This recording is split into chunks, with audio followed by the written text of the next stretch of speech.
Sintetizando, com Alê Moreno.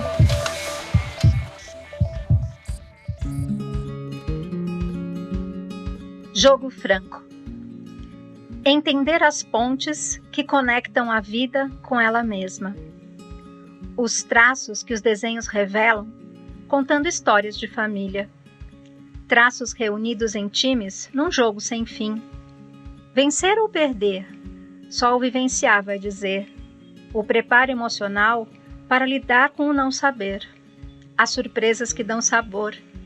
As tomadas de decisões que nos levam à vitória, nem sempre no campo, mas na vida. O mérito assumido, o talento revelado. Sem enaltecer o ego, consolidar o conjunto. A liberdade de dizer o que é que se quer dizer. Saber colocar o peso nas palavras. Suavizar quando preciso. Sem vaidade, admirar. Agradecer para crescer o solo e o ser.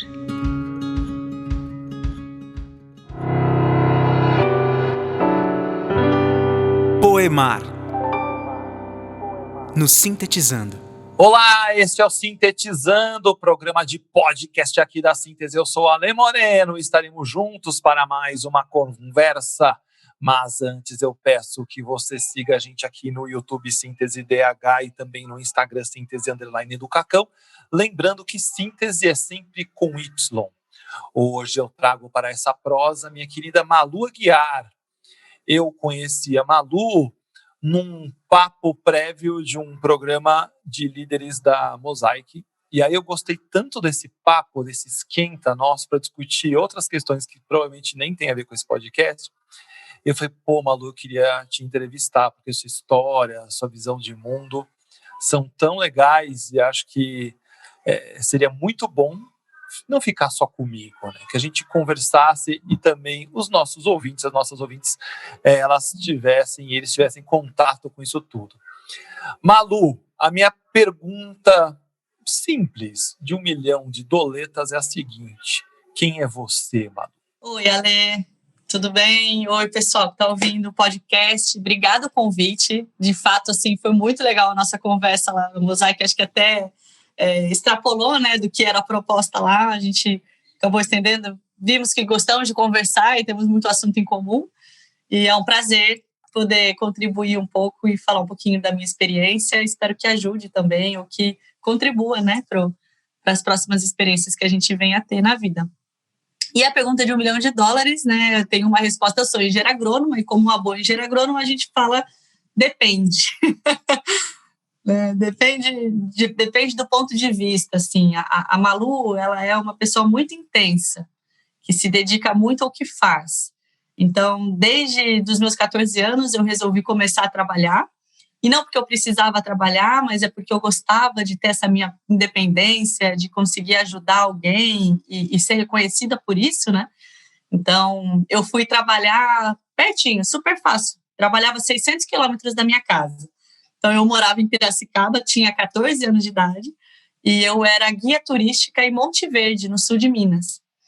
Então, eu ia de final de semana, feriado e as férias escolares, né? Porque era alta temporada. Tanto as férias de julho quanto as férias de dezembro e janeiro. E eu era guia turística de um hotel fazenda lá. E foi o meu primeiro contato profissional e eu vi que eu gostava muito do contato com gente, com pessoas, de lidar com pessoas, né? E desde lá eu comecei a ver como eu poderia impactar de uma forma positiva, como eu poderia fazer diferente algo que eu estava me propondo a fazer. Uma das coisas legais que eu fiz lá, eu comecei a trabalhar com o universo infantil. Porque, às vezes, a gente pegava uma família que ficava de 7 a 10 dias com a gente no hotel. E aí como é que eu posso impactar, mesmo que por 7 a 10 dias, a vida dessa criança? Como eu posso fazer algo diferente?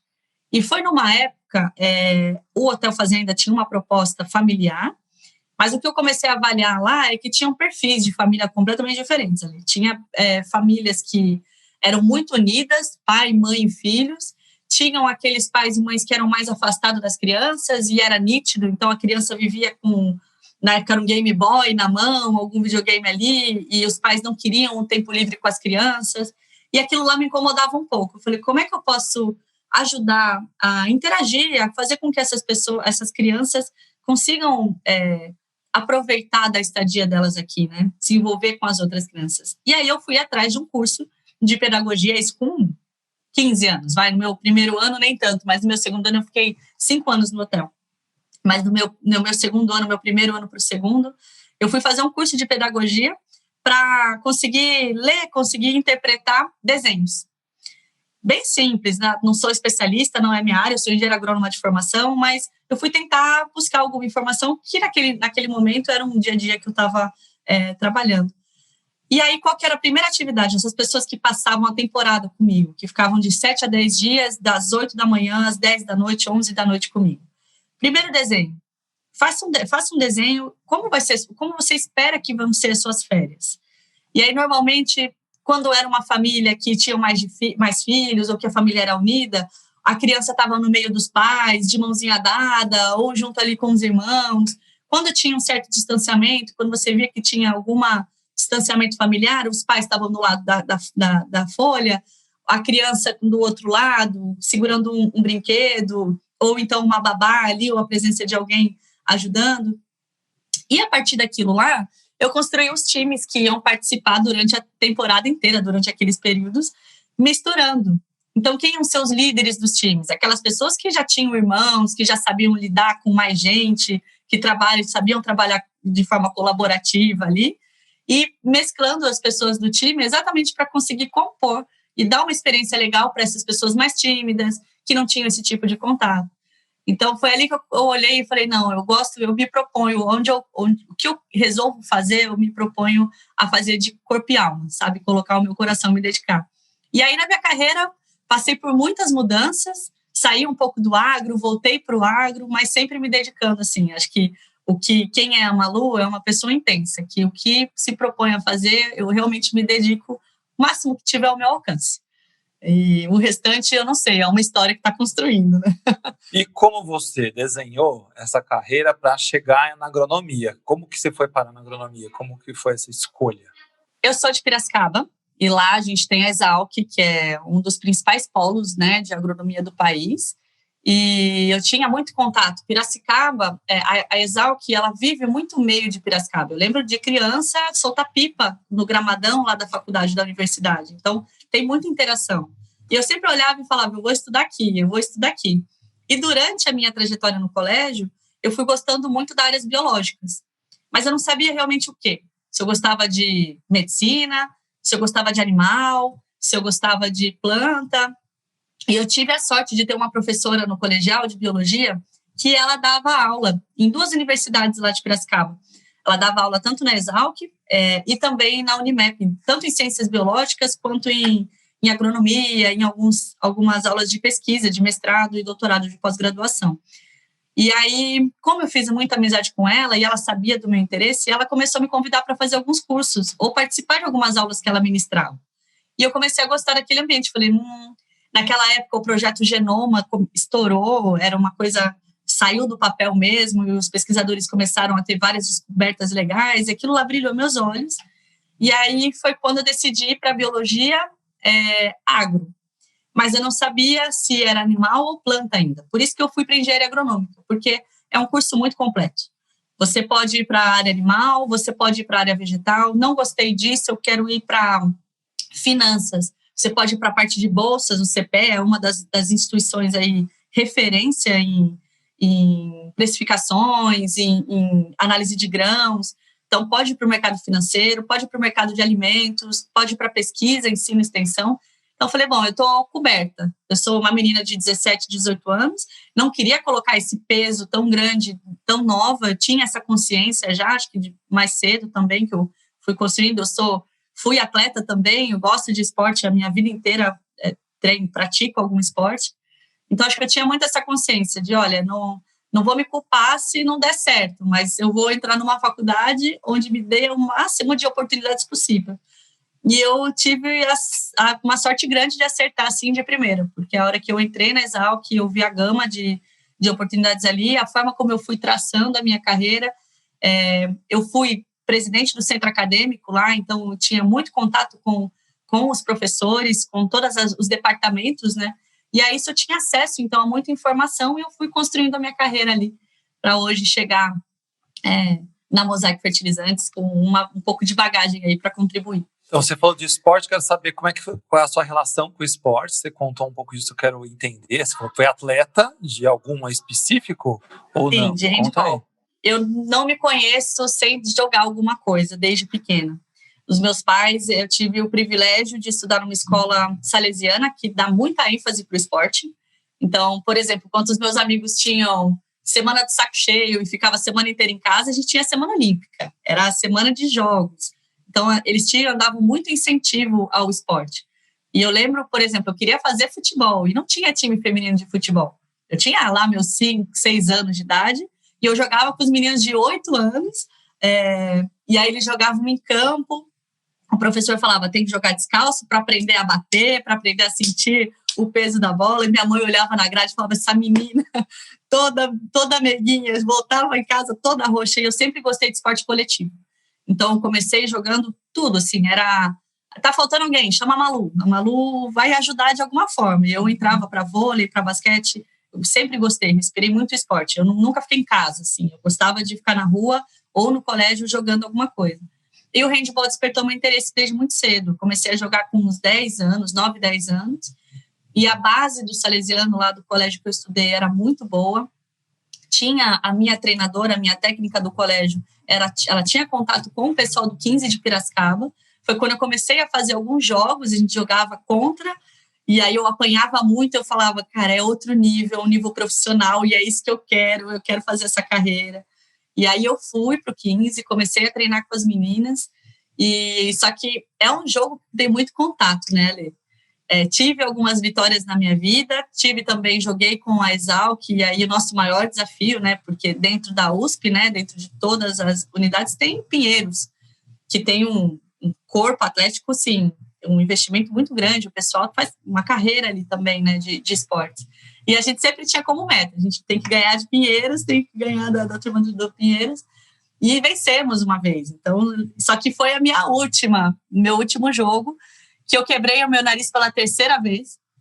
Eu não tenho mais estrutura óssea, então qualquer porrada que eu tomar, infelizmente, eu vou ter que usar prótese, porque eu não tenho mais a estrutura. E eu quebrei logo nos 5 primeiros minutos de jogo, só que eu estava tão engajada, eu estava tão envolvida, eu falei, hoje a gente vai ganhar essa final, a gente vai levar esse troféu para casa.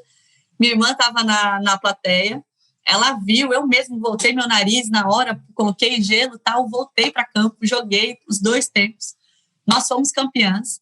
E aí, de lá, minha irmã, óbvio, já ligou para o médico, falou que eu já tinha quebrado o nariz, ele já foi me encontrar no hospital. Cheguei com o nariz torto, né, pulsando, roxo, mas com a medalha no peito, super feliz, mas foi aí que ele falou, olha, você não pode mais, eu não posso te operar enquanto você resolver ter uma carreira profissional mesmo, né? Jogar, uma coisa é você treinar, outra coisa é competir.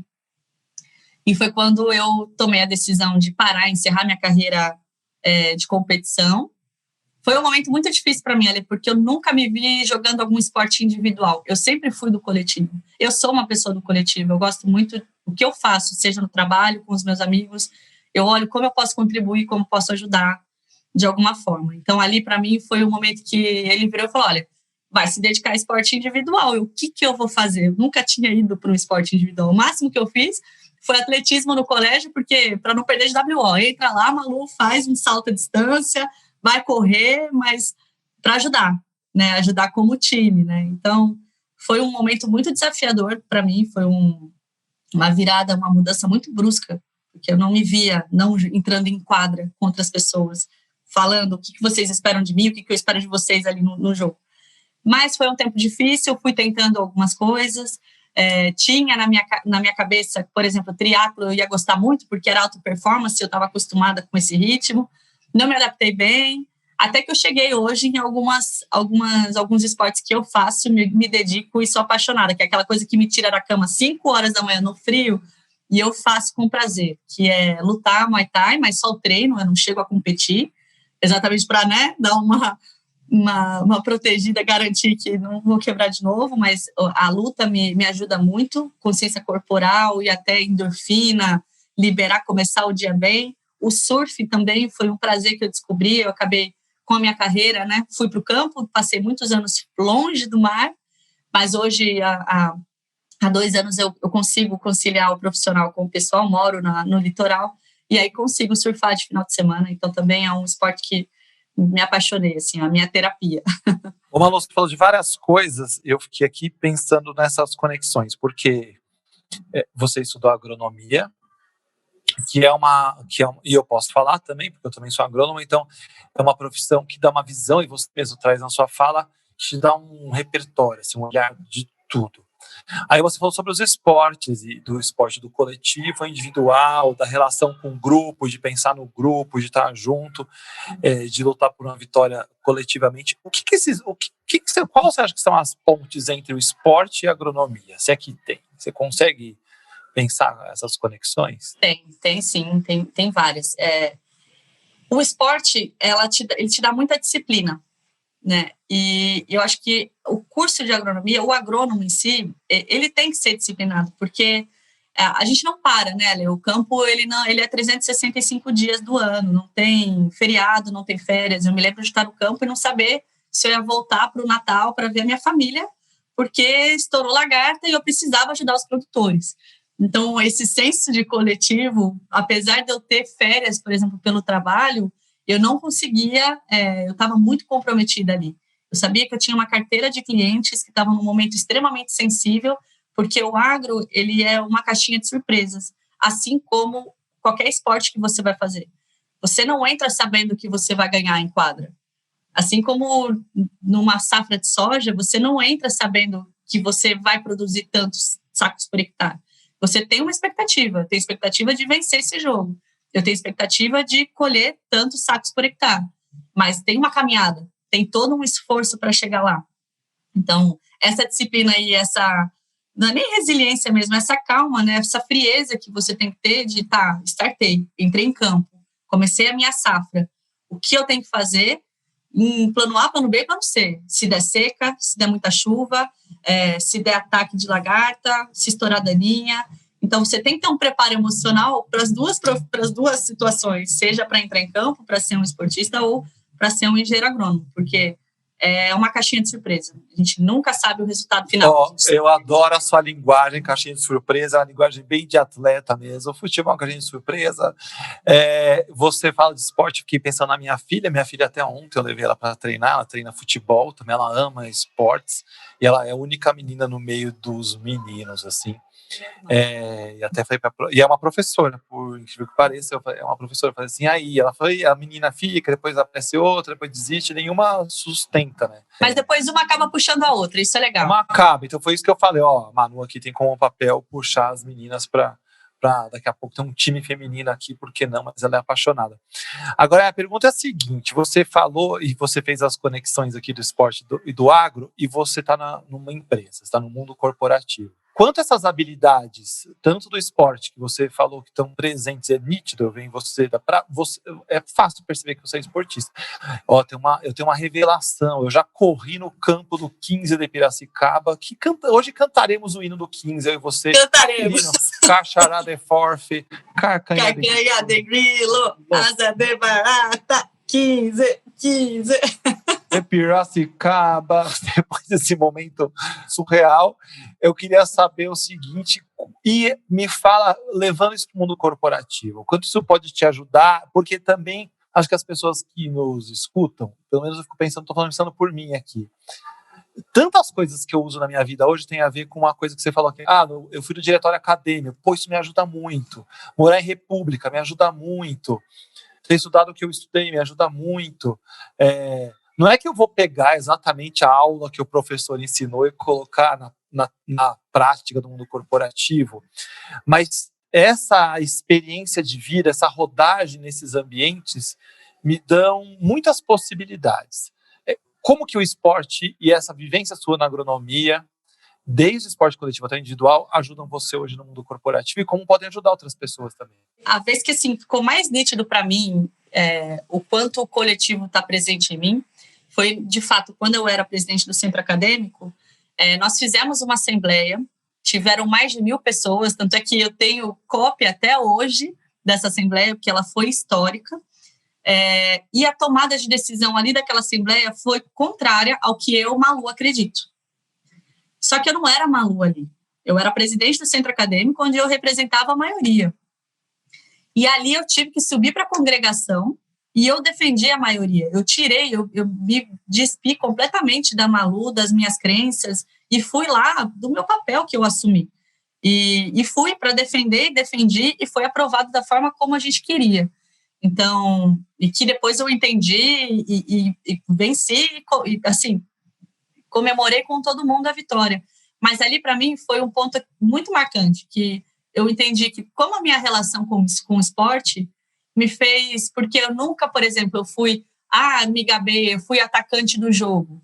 Não, o nosso time ganhou. E ali eu saí do esporte, de fato, e pela primeira vez eu olhei e falei, consegui entender, né, ter esse entendimento de como o esporte conseguiu me ajudar a me despir de qualquer tipo de vaidade do individual. E eu levo isso até hoje para o meu profissional. Eu tenho um time, eu lidero pessoas já tem algum tempo. E para mim, o liderar pessoas é facilitar, é garantir com que elas desenvolvam as funções que elas estão. Então, quando tem alguma vitória do meu time, eu falo, olha, foi fulano que construiu isso. Se eu tenho a oportunidade de levar esse fulano para ser apresentado para a diretoria, para quem seja, eu levo, porque o mérito é dele. E eu estou ali para exatamente ajudar as pessoas a verem o talento que está ali. E eu tenho, o meu principal papel é desenvolver essas pessoas. Então, esse despir da vaidade, de não falar minha vitória, meu resultado, não, é o nosso time. Eu chamo o meu time de time. Não chamo de equipe, não chamo de grupo, é o meu time, sempre foi. Todos os times que eu passei, que eu construí, foram meus times, né? Malu, mas por que isso é tão difícil? Por que é tão complexo isso?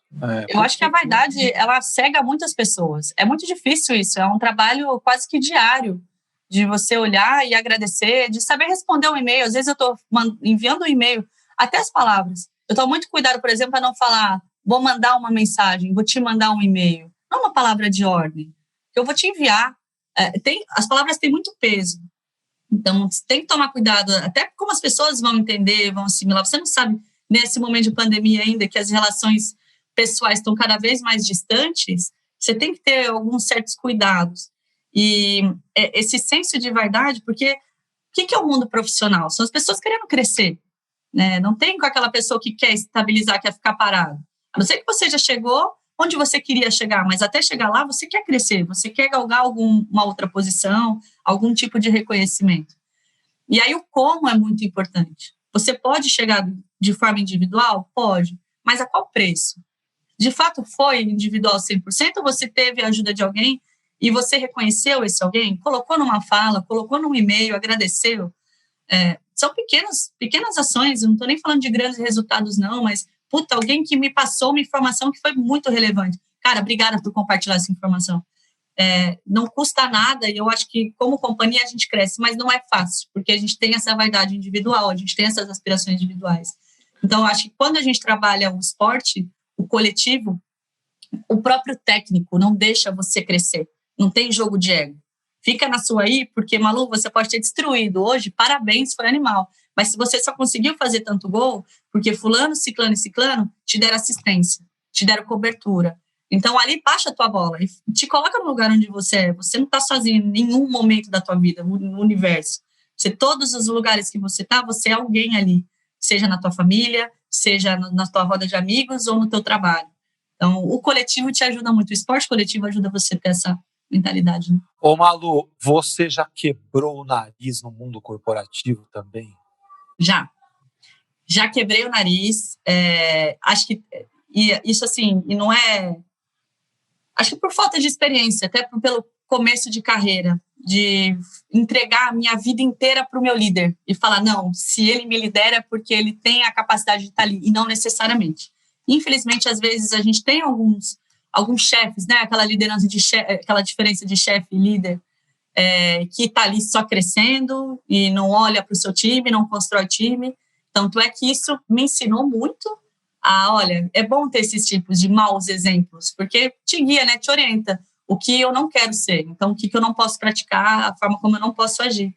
E eu tive, sim, e fez uma reviravolta na minha carreira. Foi um momento que eu até tive uma oportunidade de ir para fora para trabalhar no mesmo país que meu pai, na época, estava trabalhando, para um projeto social, que é uma coisa que eu tenho... Qual? Me conta. Angola. Angola. Fale. E aí o meu pai, ele estava reconstruindo o país, fazendo estrada e rodagem, porque ele é engenheiro civil, e eu ia ajudar uma empresa para fazer um projeto agrícola. Então, o meu momento era assim, era chegar, ficar de 1 ano a 2 anos no máximo, falando, olha, essa região tem oportunidade para plantar isso, isso, isso, e ajudar eles a fazer o plano para eles começarem a ter a própria independência, né? A ser autossustentável, começar a criar ser mais livre financeiramente, aproveitando a agricultura mesmo, e alimentar a população, porque eles eram muito carentes. E, infelizmente, por uma questão de ego, não, mas você foi falar direto com ela, passou por cima de mim, que sou o líder direto dela, não está certo ser dessa forma. E aí, se passou por mim, fingiu que tinha conversado com a Malu, e a Malu estava com vergonha de falar não, mas ela quer ficar aqui no Brasil, ela não quer ir, e eu não sabia de nada que estava acontecendo. Depois de alguns tempos, voltei para o escritório, a pessoa que tinha me convidado lá atrás virou a cara para mim, tá, tudo bem? Aconteceu alguma coisa? E eu frustrada, porque eu sabia que tinha já ido uma outra pessoa no meu lugar. E aí que eu fiquei sabendo de tudo. Então, ali eu falei, tem que tomar cuidado, porque não é... Você tem que saber com quem você está lidando. Apesar de ter alguém, um líder ali, e que o que de fato ele deveria representar ali era realmente te desenvolver pessoalmente, profissionalmente, mas às vezes isso não acontece. Então, eu comecei a distribuir os meus ovinhos. Então, eu comecei a ter contato com outros líderes que eu aspirava, que eu falava, não, isso aqui, esse fulano, esse líder eu admiro, posso ter uma reunião uma vez por mês, posso conhecer como é que você lidera. Comecei a ter mais contatos com outras pessoas, exatamente para conseguir construir um plano pensando na companhia. Porque tem muito isso, né? Às vezes a gente pega a birra, não é da companhia, é de uma pessoa. Então, tomar esse tipo de cuidado para não tomar uma bolada no nariz aí. Então, agora eu te convido para um quadro. Vamos rodar a vinheta. Você está no Inquietações. Rodando a vinheta.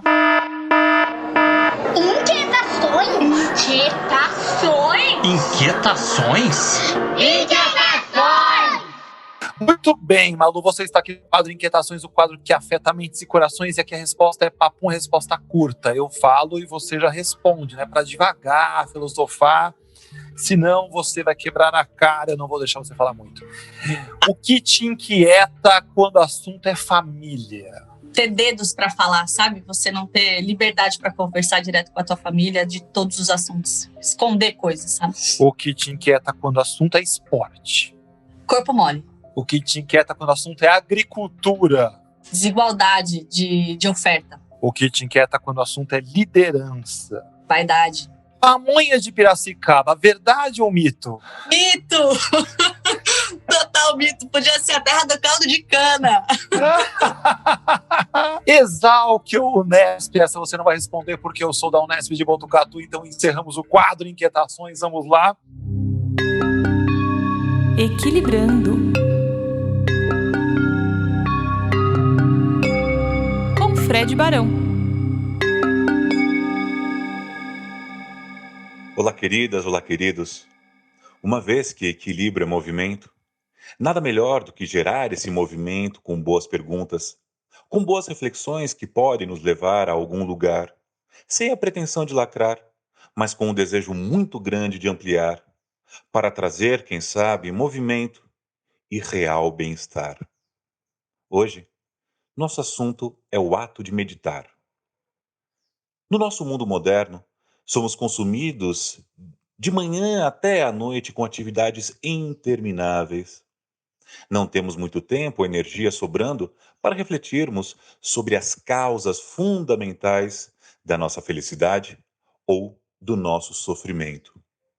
Imaginamos, mais ou menos conscientemente, que se fizermos mais e mais coisas, teremos experiências mais intensas e, portanto, nosso sentimento de insatisfação desaparecerá. Mas a verdade é que muitos de nós continuamos nos sentindo decepcionados e frustrados com o nosso próprio estilo de vida. O objetivo da meditação é transformar a mente. Não precisa estar associada a nenhuma religião em particular.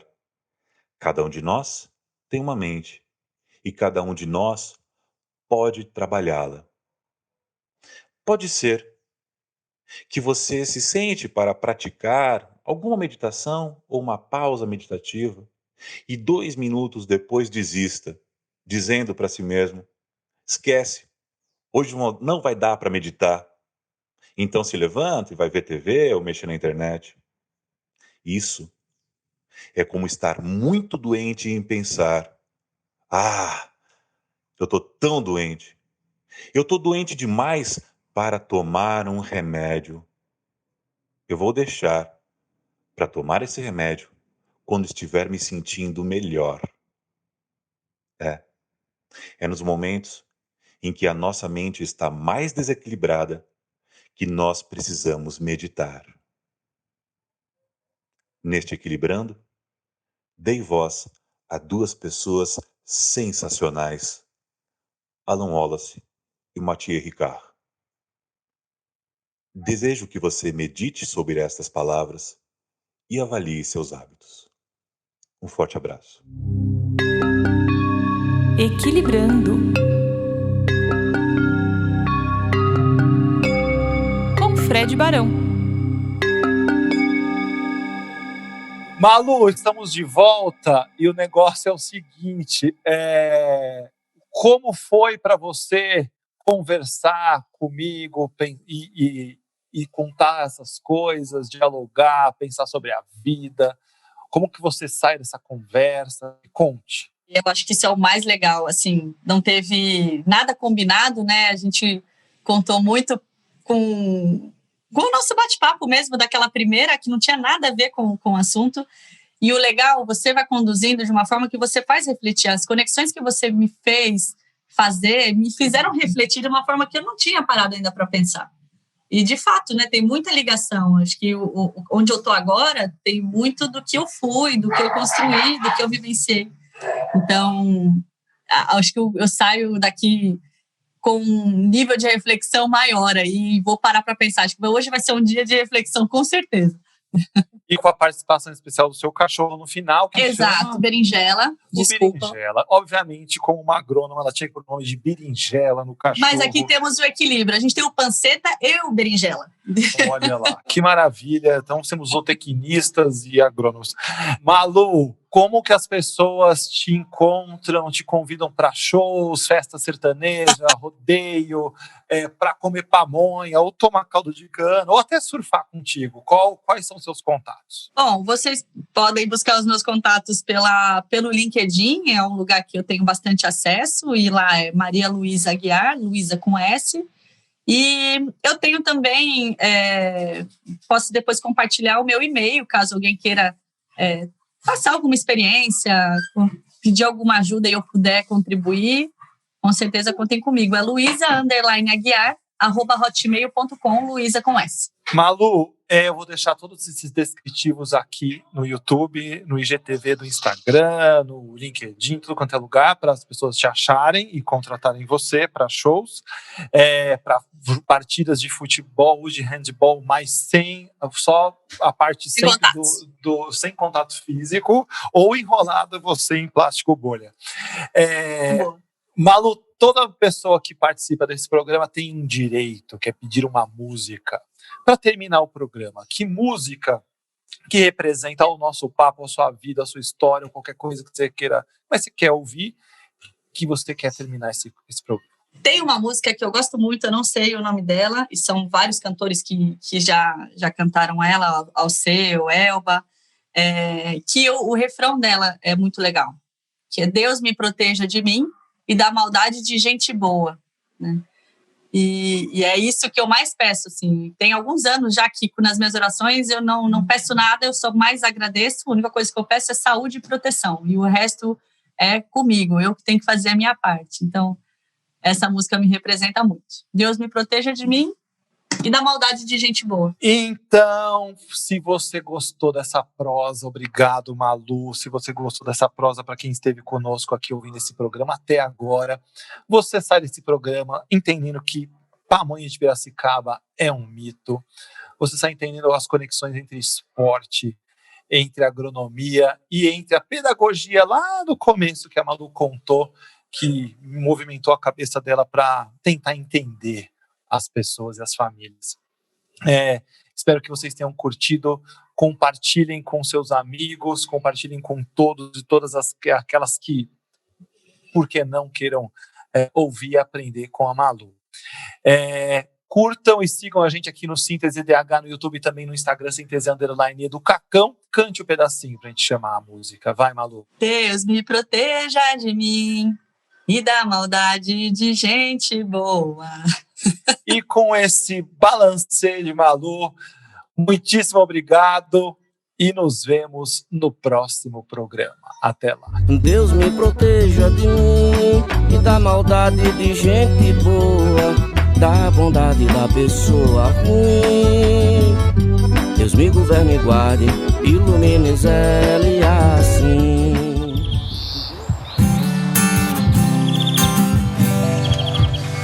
Sintetizando com Alê Moreno.